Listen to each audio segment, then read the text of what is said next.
Hi friends, welcome to Vaamoney. நம்ம சேனலை மறக்காம சப்ஸ்கிரைப் பண்ணிக்கிங்க. இன்னைக்கு சேனலில் பார்க்க போகிற தலைப்பு money market mutual fund schemes பற்றி டீட்டெயிலாக பார்க்க போகிறோம். இது குறைஞ்ச ரிஸ்க் ஃபண்டுனால முதலீட்டாளரவங்க உங்கள் பணத்தை இங்கே பார்க் பண்ணி வைக்கலாம்.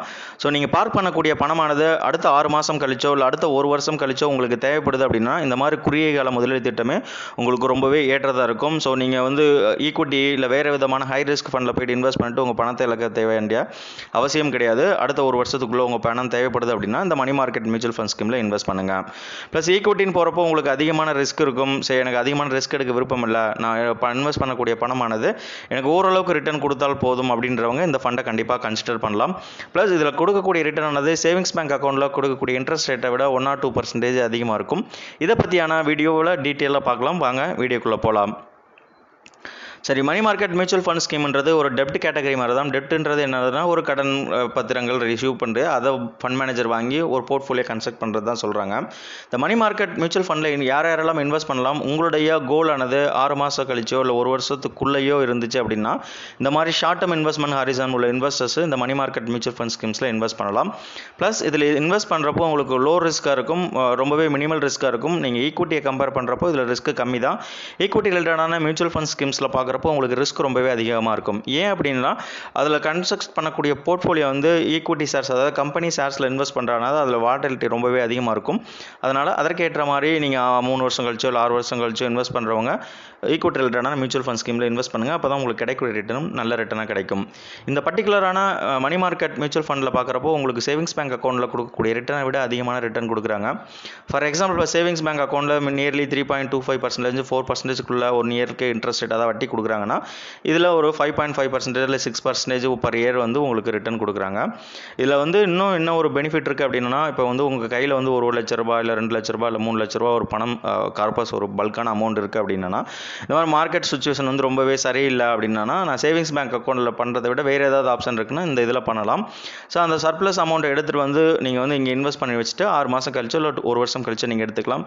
சப்போஸ் அந்த சர்ப்ளஸ் பணமானது உங்களுக்கு இமீடியட்டாக தேவைப்படலை அப்படின்னா நீங்கள் இங்கே இன்வெஸ்ட் பண்ணி வச்சுக்கலாம். இல்லை இமீடியட்டாக தான் தேவைப்படுது அப்படின்னா நீங்கள் சேவிங்ஸ் பேங்க் அக்கௌண்ட்லேயே போட்டுட்டு நீங்கள் எப்போ வேணுமோ அதுக்கேற்ற மாதிரி நீங்கள் வெளியில் எடுத்துக்கலாம். இந்த மாதிரி டெப்ட் கேட்டகரி உள்ள மியூச்சுவல் ஃபண்ட் ஸ்கீமானது எங்கே இன்வெஸ்ட் பண்ணுறாங்கன்னு பொதுவாக பார்த்தீங்கன்னா பணம் மற்றும் பணம் சார்ந்த ஈக்குவலன்ஸில் மட்டும் தான் இன்வெஸ்ட் பண்ணுறாங்க. அப்படி இன்வெஸ்ட் பண்ணுறப்போ உங்களுக்கு லோ ரிஸ்க் இருக்கும். ப்ளஸ் அது இல்லாமல் வாலட்டிலிட்டி ரொம்ப கம்மியாக தான் இருக்கும். ப்ளஸ் உங்களுக்கு லிக்விடிட்டி ரொம்ப அதிகமாக இருக்கும். லிக்விடிட்டி அப்படின்னா பணப்புழக்கம் அதிகமாக இருக்கும். எப்போ இன்வெஸ்டர்ஸ் தேவைப்படுதோ இந்த மாதிரி ஷார்ட் டேர்ம் ஓரியன்டான மியூச்சுவல் ஃபண்ட் ஸ்கீம்ஸில் எப்போ தேவைப்படுதோ அதுக்கேற்ற மாதிரி லிக்விடிட்டி இருந்தால் தான் பணத்தை கரெக்டான டைமில் இன்வெஸ்டர்ஸ் கொடுக்க முடியும். ஸோ அதையும் நீங்கள் பார்த்துக்குங்க. ஸோ இந்த மணி மார்க்கெட் மியூச்சுவல் ஃபண்ட் ஸ்கீமில் பொதுவாக ஃபண்ட் மேனேஜர் எங்கெங்கெல்லாம் இன்வெஸ்ட் பண்ணுறாங்க, என்ன மாதிரி ப்ராடக்ட்டை சூஸ் பண்ணுறாங்க அப்படின்றத வாங்க பார்க்கலாம்.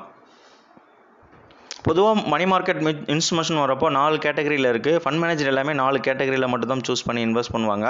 ஸோ கிட்டத்தட்ட 40+ ஏஎம்சி இருக்குது இந்தியாவில் ஃபுல்லாக. ஒவ்வொரு ஃபண்ட் மேனேஜரும் சரி ஒவ்வொரு விதமான போர்ட்ஃபோலியோ கன்ஸ்ட்ரக்ட் பண்ணுவாங்க. ஸோ அவங்ககிட்ட எவ்வளோ அமௌண்ட் மொத்தமாக கலெக்ட் ஆகிருக்கோ இன்வெஸ்டர்ஸ் பண்ணுறாங்களோ அந்த அமௌண்ட்டை ஒவ்வொரு பகுதியாக இல்லை சிடிலையோ இல்லை சிபிலையோ இல்லை ட்ரெஸரி பில்ஸ்லோ இல்லை ரெப்போஸில் அப்படியே மாற்றி இன்வெஸ்ட் பண்ணுவாங்க. ஃபார் எக்ஸாம்பிள் ஒரு 500 கோடி வந்திருக்குன்னா ஸோ இதை இங்கேயும் பிரித்து அங்கங்கே இன்வெஸ்ட் பண்ணுவாங்க. ஸோ ஃபஸ்ட்டு டைப் பார்க்குறப்போ சர்டிஃபிகேஷன் ஆஃப் டெபாசிட் அப்படின்ற மாதிரி சொல்லுவாங்க. ஸோ இது யார் ஆஃபர் பண்ணுறாங்கன்னா ஷெட்யூல்டு கமர்ஷியல் பேங்க் மட்டும்தான் இதை இஷ்யூ பண்ணுறாங்க. அப்படி இஷ்யூ பண்ணுறப்போ ஃபண்ட் மேனேஜர் இதை வாங்கி அவங்களுடைய போர்ட்ஃபோலியோவில் வச்சுருவாங்க. இந்த சிடிக்கு பார்த்தீங்கன்னா ஒரு பர்டிகுலரான மெச்சூரிட்டி டேட்டு டைம் வச்சுருப்பாங்க. இதர் 6 மந்த்ஸாக இருக்கலாம், 12 மந்த்ஸாக இருக்கலாம், 2 இயர்ஸாக இருக்கலாம். ஸோ அந்த மாதிரி ஒரு பர்டிகுலரான எக்ஸ்பைரி டேட் வச்சுருப்பாங்க. ஸோ அந்த எக்ஸ்பைரி டேட் முடிஞ்சதுக்கு அப்புறமேல் தான் அந்த பர்டிகுலர் சிடியை விற்றுட்டு அதுக்கேற்ற மாதிரி பணத்தை ஃபண்ட் மேனேஜர் அவங்க அக்கௌண்ட்டில் வச்சுருவாங்க. ஸோ வித்ட்ரா பண்ணுறப்போ பார்த்துட்டு எந்த அமௌண்ட்டு என்ன இன்ட்ரெஸ்ட் ரேட் அப்படின்றத பார்த்துட்டு வாங்கிக்குவாங்க. செகண்ட் பார்க்குறப்போ கமர்ஷியல் பேப்பர் சிபிஎஸ்ன்னு பொதுவாக சொல்லுவாங்க. இதை யார் இஷ்யூ பண்ணுறாங்கன்னா corporate companies plus other financial institution CP கொடுப்பாங்க. ஸோ இந்த மாதிரி மணி மார்க்கெட்டில் கொடுக்குறப்போ பார்த்தீங்கன்னா ஷார்ட் டேர்மில் இருக்கும். ஷார்ட் டேர்ம் மீன்ஸ் அடுத்த 6 மாதம் இல்லை அடுத்த 1 வருஷத்துக்குள்ளேயோ இல்லை 365 டேஸோ அப்படின்றப்போ ரொம்ப ஷார்ட் டேர்மில் தான் இருக்கும். மினிமம் 1 இயர்க்குள்ளே இருக்கக்கூடிய மெச்சூரிட்டி பீரியடான பேப்பர்ஸில் தான் ஃபண்ட் மேனேஜர் வாங்கி வைப்பாங்க.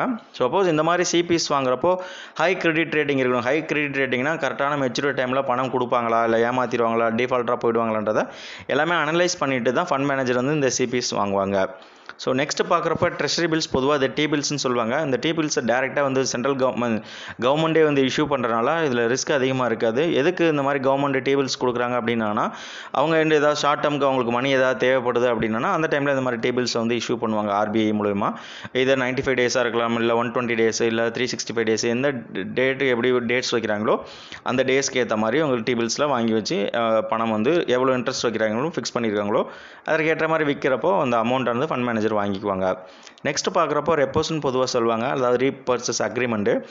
ஆர்பிஐ பொதுவாக இந்த மாதிரி அக்ரிமெண்ட் போடுவாங்க. எதுக்கு அப்படின்னா கமர்ஷியல் பேங்க்கு பணம் தேவைப்படுது அப்படின்னா இந்த மாதிரி ரெப்போ இது வந்து தான் அக்ரிமெண்ட் போட்டு வாங்குவாங்க.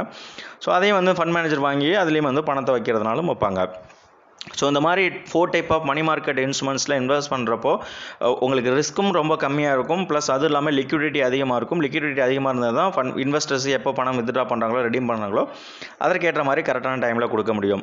ஸோ இந்த 4 கேட்டகரி ஆஃப் இன்ஸ்ட்ருமெண்ட்ஸும் பார்க்குறப்போ ஒன்று சென்ட்ரல் கவர்மெண்ட் ரிலீஸ் பண்ணுறாங்க, இல்லைனா ஸ்டேட் ஆர்பிஐ ரிலீஸ் பண்ணுறாங்க, இல்லைனா கமர்ஷியல் பேங்க்கு, இல்லைனா வந்து கம்பெனி ஃபினான்ஷியல் இன்ஸ்டியூட் இவங்க தான் வந்து இஷ்யூ பண்ணுறப்போ உங்களுக்கு வந்து மினிமல் ரிஸ்க் தான் இருக்கும். ரொம்ப ஈக்விட்டி ஷேர்ஸ் மாதிரி ரொம்ப அதிகமான ரிஸ்க்காக இருக்காது. ஸோ அதுக்கேற்ற மாதிரி போர்ட்ஃபோலியோவும் கன்சல்ட் பண்ணுவாங்க. So top 4 money market mutual fund ஸ்கீம்ஸ்னு பார்க்குறப்போ Aditya Birla sun life money manager fund இருக்குது, கொடாக் மணி மார்க்கெட் ஸ்கீம் இருக்குது, எல்என்டி மணி மார்க்கெட் ஃபண்ட் இருக்குது, ICICI potential money market fund இருக்குது. ஸோ இந்த 4 ஃபண்ட்லேயும் நீங்கள் ஏதாவது ஒரு ஃபண்டை சூஸ் பண்ணி உங்களுடைய கார்பஸ் அதாவது 1 லட்சமோ 2 லட்சமோ அடுத்த 6 மாதம் கழிச்சு இல்லை 1 வருஷம் கழிச்சு தேவைப்படுதுன்னா அப்போ மட்டும் இந்த மணி மார்க்கெட்டில் ஃபண்டில் இன்வெஸ்ட் பண்ணி வைங்க. ப்ளஸ் உங்களுக்கு சேவிங்ஸ் பேங்க் அக்கௌண்ட்டோட நல்ல ரிட்டர்ன் வரனாலும் நீங்கள் இங்கே இன்வெஸ்ட் பண்ணி வைங்க. உங்களுடைய கோல்ஸ் ஆனால் ஷார்ட் டேர்மில் இருந்துச்சு, அதாவது மினிமம் ஒரு 3 மந்த்ஸோ 6 மந்த்ஸோ மட்டும் பணம் தேவைப்படுதுன்னா அப்போ கூட நீங்கள் இது மாதிரி low risk fund short term ஓரியன்டான மியூச்சுவல் ஃபண்ட் ஸ்கீமில் இன்வெஸ்ட் பண்ணலாம். அந்த மாதிரி டைமில் போய்ட்டு நீங்கள் ஈக்விட்டி ஃபண்டில் இன்வெஸ்ட் பண்ணாதீங்க. இவ்வளோ நேரம் டைம் ஸ்பெண்ட் பண்ணி எங்கள் வீடியோ வாட்ச் பண்ணதுக்கு ரொம்ப நன்றி. மேலும் உங்களுக்கு மணி மார்க்கெட்டும் சரி இன்வெஸ்ட்மெண்ட் பற்றி ஏதாவது டவுட் இருக்குன்னா கீழே இருக்க கமெண்ட் பாக்ஸில் டைப் பண்ணி பப்ளிஷ் பண்ணுங்கள். அதே போல் எங்களுடைய WhatsApp number plus email address இருக்குது, அங்கேயும் எங்களை காண்டாக்ட் பண்ணிக்க நாங்கள் உடனே உங்களுக்கு ஆன்சர் பண்ணுறோம். நன்றி, வணக்கம்.